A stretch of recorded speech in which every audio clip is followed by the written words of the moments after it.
victims of war on drugs, both legal and illegal? Yes. Kasi order ko kasi yung, that was my campaign against drug. Na yung, alam mo, maraming istasyon, maraming pulis. Kung nagkaletse-letse doon, hindi ka maghugas ng kamay. Dapat sabihin mo, akin dyan, kasi of course, nagkamali sila. Now, if there is an appropriate action na gusto ninyong ilabas, then file the case in court. Wala namang pigil. Matagal na yan yung sabi extrajudicial killing.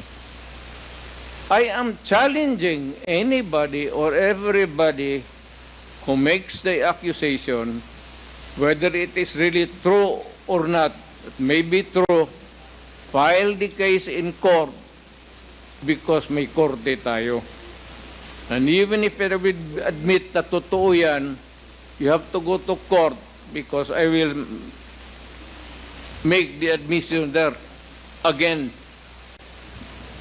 Are you saying, Mr. President, that when you go to court, you're willing to admit also your accountability for all the deaths during the war on drugs? Ay, of course, may abogado man ako, ma'am. Kung ano sabihin ng abogado ko, sunod ako.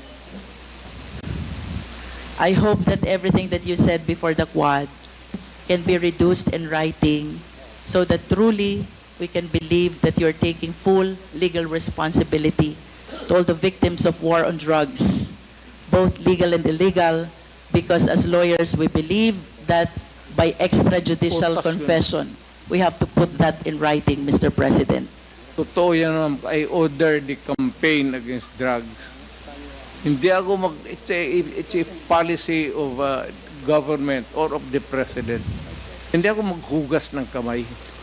Hindi ako magsabi hindi kasi yung department hindi akin yun. Mr. President, last question. If one of these days the ICC will come, will you voluntarily submit yourself?